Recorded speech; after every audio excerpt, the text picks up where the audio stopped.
I'm Evan Heit. I'm Division Director of DRL, the Division of Research on Learning.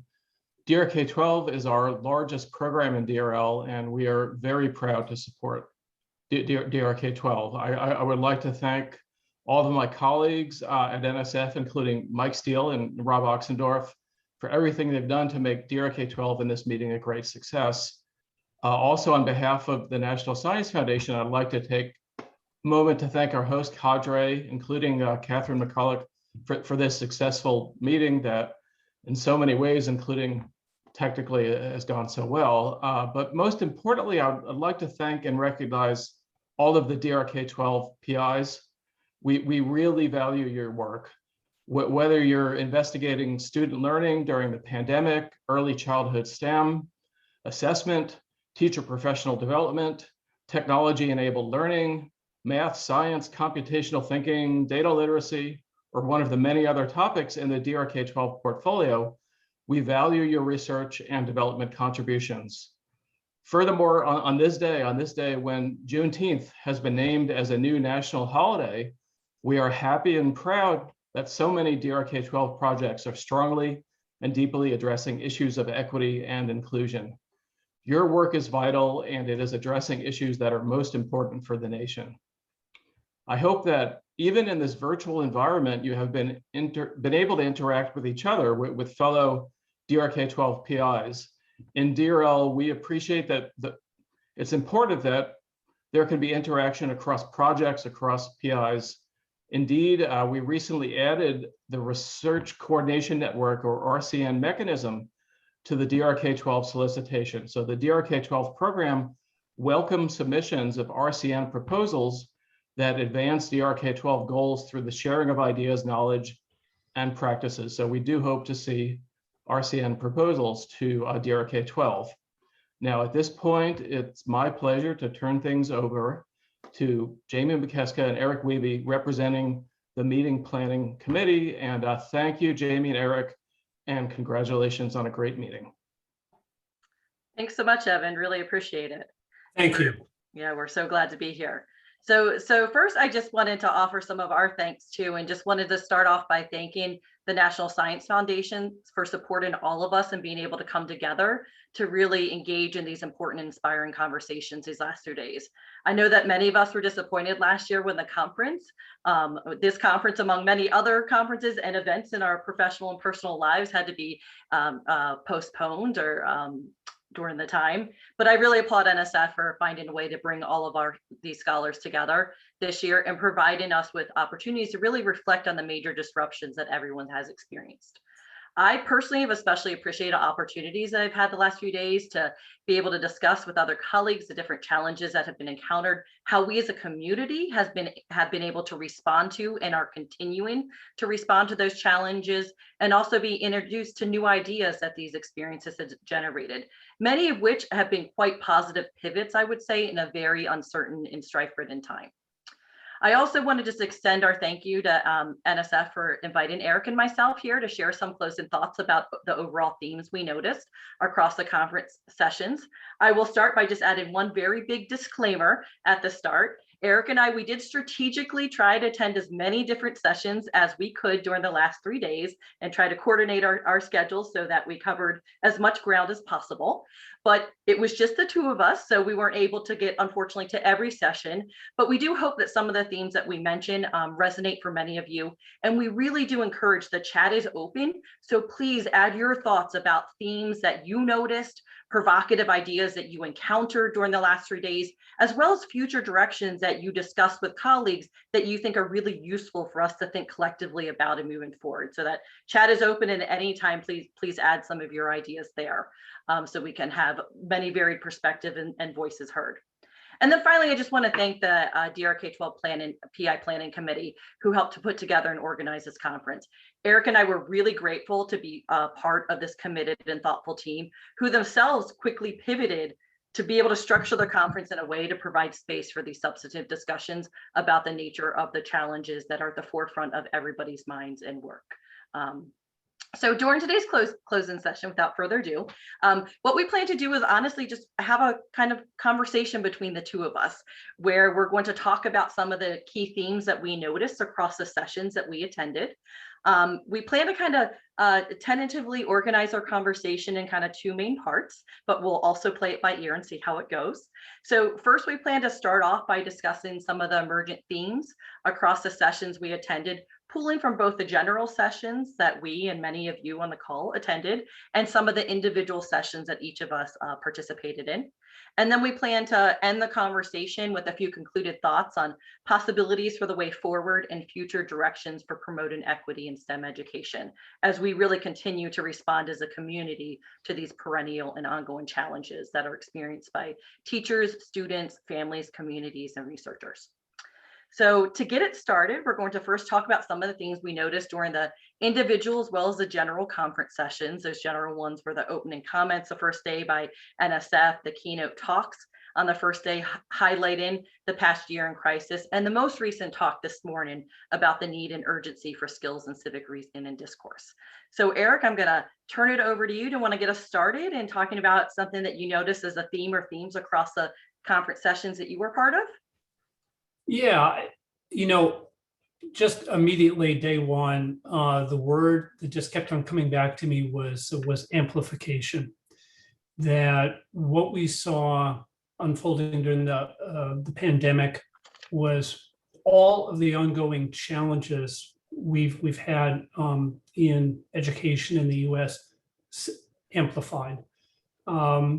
But I think a number of presenters presented some very interesting findings. USC Center for Economic and Social Research had gotten a RAPID grant, and they pointed out the large disparities in both the experiences and the responses to the pandemic based on race and socioeconomic status.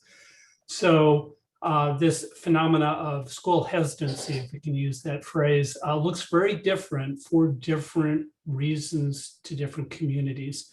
And that's something I think we need to continue to be responsive to going forward. Also pointed up in the opening session was that underserved and under-resourced means both urban and rural. And so some of these different responses to the pandemic look differently, not only across race and ethnicity, but also geographic location. And, just to point out some of the things that I heard sort of percolate up in really all three of the days was how the differences in resources that students had, technological infrastructure, appropriate learning spaces, these were struggles before and only amplified during the pandemic when they were being asked to learn remotely. Teachers in schools, issues of teacher attrition and burnout only amplified during the pandemic. Time pressures that teachers always struggle with now have the logistical overhead of having to teach hybrid or teach online. Curricular weaknesses with regards to teacher usability or ability to engage students or convey key ideas only amplified when teachers were asked to scramble at the last minute and do all their teaching online. And needless to say, issues around racial equity and justice, divides that have been here since the founding of our country only grew during the pandemic. And we so desperately need to find ways to address these issues going forward. Any other thoughts? I mean, I completely agree, Eric. Like, kind of the major social health disruptions of this past year and a half have profoundly impacted kind of the research that all of us are doing, and it's forced some really kind of deep, thoughtful reflection on what are the priorities and goals on the part of schools, communities, families, and researchers moving forward. And I think, as you talk about this theme of amplification, right, it's definitely something that many attendees have mentioned, that how the historical divides and inequities that have always existed have just been expanded, and in many cases, with some of the examples you mentioned, have gotten unfortunately worse, right, during the last kind of year and a half. And those problems of kind of teacher preparation, staffing, and turnover, as well as the challenges of, one of the things that I kept coming back to of ensuring that families and students have access to the social and emotional resources they need to engage productively in learning, right? Like that theme, when Morgan and Anna talked about, like, why are the reasons that Black families are saying, not as likely to want to return to school, right? And it's both safety, but also it's fit. And I think that, like, understand and better those reasons, it is really important for us to figure out how best to move forward and how to work together to figure out how to do that. I mean, I guess I'll expand a little bit on the amplification. And in reflecting back on the last 3 days, I was really inspired by an approach that was taken in one of the sessions that I attended yesterday. It was a session on, it was called Pandemic Year Insights. And that session was about how various researchers, there were 4 different research teams, and how they adapted their work, and it was in upper elementary and middle school projects to really the shift in needs of teachers and students during the pandemic. And I believe it was the moderator. I hope I'm giving the right person credit. If not, please speak up if it was somebody else, but moderator Rebecca Mazur, who challenged each of those 4 research teams to come up with kind of a 6-word phrase to encapsulate their kind of lessons learned as they had to address unplanned challenges and difficulties on their project during the last year and a half. So I took this idea, and I was thinking back, reflecting on the 3 days we've been together and the sessions I've been in, and said, like, what might be a 6-word response or a theme that I might come up with that I noticed across the sessions. So I'm going to give it a go and kind of see what you think. But my 6-word phrase to identify some of the major themes I noticed is this. So I'll say it twice. Access and adaptation mitigates systemic inequities. So I'll say that again. Access and adaptation mitigates systemic inequities. And just kind of as I've been listening, one thing I would encourage folks to do, I know we haven't seen anything in the chat yet, but would love to hear from folks of if you want to take up that challenge too, come up with a 6-word phrase that kind of encapsulates, a key theme or a provocative idea from the sessions you attended. Please do so. We would love to hear from you. But let me just unpack that a little bit with a few examples. And I think you already started to, but talking about the amplification piece of that. So one of the things in thinking about access, I think one thing that I've taken away from talking with folks is that access is essential to helping to address these large disparities in educational experiences, although in and of itself alone is not enough, right? It's one part of a larger complex puzzle. And we need to, not just think about the access, but figure out ways to best adapt to mitigate these inequities being experienced by underrepresented students and families. A few things, just maybe a kind of I'll hit on a couple examples for that, and then toss it back your way to see what you think. But I think, as you mentioned in Morgan and Anna's research about the educational experiences of American families during COVID, how there were these large disparities in educational experiences. We saw, they found that low-income families have less access to the internet during this time. There were growing gaps between white and Hispanic and Black families. And that what you mentioned is a school hesitancy, right? Showing that a large proportion of Black families report a preference for remote learning due to, what they see as concerns and challenges with safety and fit issues. And really, to me, that suggests as a nation, like, we're not adequately, right, addressing the students' needs, especially for families of color. And one of the things that I really like about their work is they're trying to better understand what are the reasons for this reluctancy, right? And to send students back, which can help point to ways to solve those challenges together as we move forward. The other thing I'll just mention in terms of the kind of adaptation piece is one of the other keynote speakers talked about, and I was actually really excited to see kind of the pivots that teachers were able to make in these really hard and difficult circumstances, but just seeing how many teachers across grade levels in Sean and Peggy's talk were able to adapt their instruction and actually provide COVID instruction to their students. And one of the things that it was really exciting to see is that they mentioned is how, especially in terms of being able to address students' questions, right? That it was really student driven, and the importance of that for providing certain type of learning opportunities for students, and how teachers were able to make those quick pivots and adaptations of their current instruction in response to actually the context in which they were working and the students that they were working with. So I'd be interested to hear kind of your take on some of that, of kind of the adding on to the theme of amplification to about the ideas of access and adaptations. I tried to come up with a 6-word phrase. I didn't quite get there, but I got 4, right? So, Okay. and I think it's in many ways very, very close to yours, and that was responsiveness, creativity, and resiliency. Just as you mentioned, we were probably in the same session, or it's possible that multiple people have brought it up, but it is interesting how, especially early during the pandemic, how teachers found themselves in a position to having to be very responsive to students, and that students were really driving the curriculum, especially in science classes. They wanted to know more about COVID. They wanted to know more about what was a pandemic, but their needs were broad. It wasn't just about scientific information, but it was also social emotional needs that they were really asking for. And so teachers had to find ways remotely to dig deep in their toolkits to find ways to respond to their students. I think, probably goes without saying that it ended badly with schools and researchers who pretended that the pandemic was just going to go away somehow and that they didn't have to respond to it.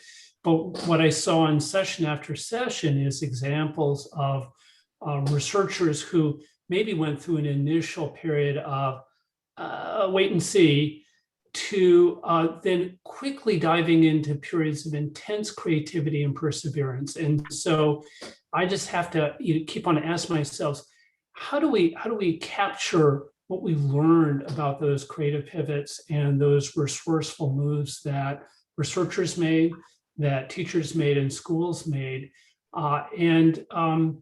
Now that we've been thrown into the fire, what kind of forensic approaches might we take through post hoc studies of a major event like this to learn from? Because as another speaker put, there is no return back to normal. All right, there is a new normal, and so part of that new normal is not really a new steady state, but a new state of perhaps a level of unsteadiness. And I think we all are going to have to learn to be very flexible and think on our feet.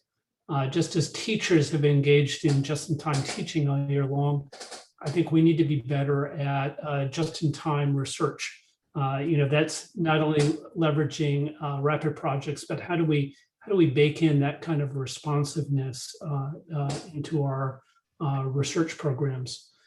And I think again and again, what was coming up in sessions, the equity and STEM session that we discussed a little earlier on today, there are a number of really great quotes. Brian Williams said, if our education system was birthed in injustice, then how do we bring about a rebirth into a space for justice? And what are now the new needs around the reprofessionalization of teaching to create these really empowered, flexible, resourceful teachers to work with students in these really uncertain times moving forward? Another word I heard again and again across the 3 days was compassion, right? So it's not just taking a social justice lens, but taking one with sort of deep compassion. I think Judith Moskovich mentioned that in the civic learning panel. And that goes beyond tolerance. It really goes to a deep understanding of each other. So that's not only modeling that for our students, but how do we do that as researchers, and how do we instill that in our teachers? Before we run out of time, any more thoughts? I'm already kind of jumping in, I guess, to some degree on kind of the way forward. Yeah, absolutely. I mean, I think one of the things that you raise about creating these pivots and resourceful kind of moves that are being made. I mean, and I'm looking at the chat and seeing some comments about this, but I think the importance of like agency and power, right? And so the conversation this morning about civic reason and discourse in STEM really, I think, helps to center the idea that students and teachers' learning opportunities are tied to access, power, and in the case of one of the keynote speakers, citizenship. And all of us are positioned, right, in STEM education, as they talked about, in particular ways with particular backgrounds and values and experiences. And we need to make sure that, you know, as we collaborate together, the importance of providing and opening up the spaces for ourselves, for you know, students, teachers, families, to be able to really understand, recognize, respect differences and the varied expertise that we all bring, and be able to open up opportunities to discuss those differences and the values and what we're all bringing as we work together. And I think that those are things that really are important to kind of center as we move forward. The other thing I was just going to mention, building off of that, was this idea that has come up tons, I feel like, in the conference, and really exciting to see this work continuing in so many different projects and so many really productive ways, are the idea of partnerships, right? So, you know, productive ways to both provide access and adaptation and pushback, right, on the current kind of systems right now, are through these authentic partnerships. And that's been mentioned by a lot of individual sessions and the keynote speakers. And, you know, I would argue, similar to kind of what Robbie and Marjorie discussed in their earlier talk, that it's really imperative that we build and maintain flexible partnerships to address these persistent challenges in STEM education. And for me, you know, thinking about, you know, how we continue to customize in ways when we collaborate and build these research practice partnerships, where varying expertise is really leveraged and voices and perspective from all key stakeholders are equally valued and used in the decision making. Yeah, you know, in our discussions earlier, we really talked about the potential for what we've been learning to date over the last few years about how to implement research practice partnerships. And now, if we can intersect this with the concerns and the issues that we've now raised here, how do RPPs give us a mechanism to bring together not just researchers and students, or researchers and teachers, but researchers and teachers and students and school administrators and communities and families in ways that are responsive to all students' needs. And, you know, that's a heavy lift. It's a lift we've been asked to do for a long time, and we've fallen short at every turn. It's not one that we can give up on, though. And so I think we've seen incredible resiliency on the part of everybody in this enterprise during this past year. And again, I want to go back and see if we can apply this great body of work that we've already put together, not only in the DRK-12 program, but others, to help move some structures forward in some ways of engaging in research that are responsive. Lama Jabbar talked about, you know, embracing broader ways of knowing and thinking by students in classrooms, also knowing and thinking on the part of teachers, knowing and thinking on the part of school systems as sort of a learning system. So how do we all embrace the many ways that we've learned from the events of the past couple of years, not just the pandemic, but the Black Lives Matter movement, the corrosive political discourse. It was a great panel on civic engagement. I think we need to find a way to embed that deeper into STEM than we have already. Yeah, and I think, I mean, I agree with you, like the future work on being able to make sure that we're centering and understanding and supporting multiple ways of knowing and doing, and attending to those issues of knowledge, values, ethics, the social context in which we work are vitally important as we move forward. The other thing I'll just throw maybe one or two other additional things to maybe kind of consider based on some of the sessions that came out of. So one was this kind of, really nice push and foregrounding of the open science movement. And that is also, I think, and I think seeing that in a few different ways at the conference. Part of that was what we saw in the use of either current or existing databases that, could be used productively for secondary analyses to identify barriers to access and generate possible solutions. The other way that has been really interesting, I was able to be part of the digital arcade and see different curriculum resources and materials brought to life for that, but trying to think about, I think, how we can not just get sometimes the kind of final products into the hands of folks, and think about kind of the wider dissemination of that, but also one of the things that struck me is just how many people talked about in these partnerships the importance of not just design and collaboration, but redesign and refinement along the way, and how we can build upon those lessons learned as we build out into other areas. Right. And so, how do we get the events of the last couple of years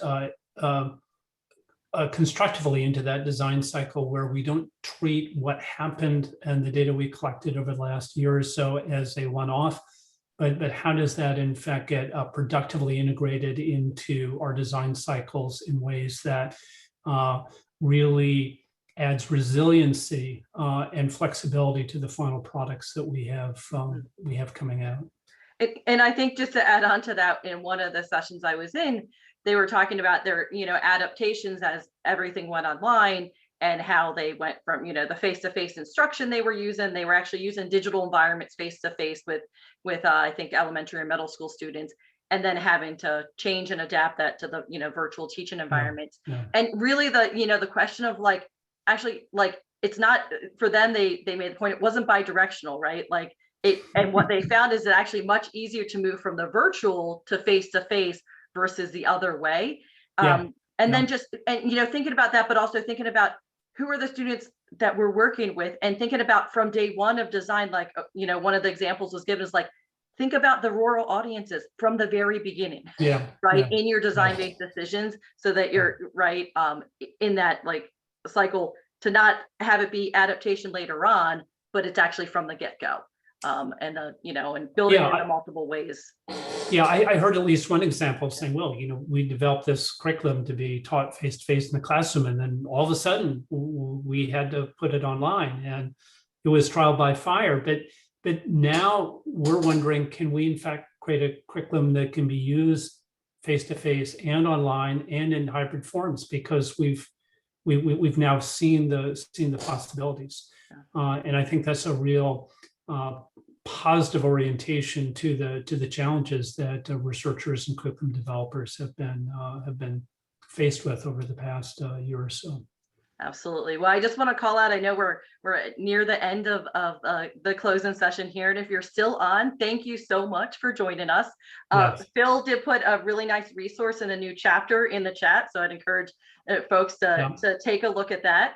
And then the other thing, I just wanted to end with a plug. I was really, I've been really excited about NSF's new program that's focused on addressing inequities caused by systemic racism, the racial equity program. And, I've been checking that out, starting to talk to various colleagues about possibilities there. But I think that one of the things I really, really love is that the foregrounding, right? Throughout all other projects, it's a common thread, but this really foregrounds the promotion of racial equity and in STEM education, and the authentic partnerships, right, with individuals and communities that are impacted by the inequities caused by systemic racism. So.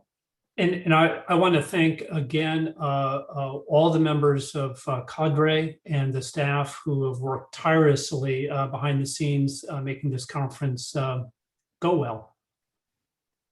So, and we hope that for everybody, there's continued conversations after this, continue, collaborations, new collaborations, and feel free to reach out to us at any time. We thank everybody so much. Thank you.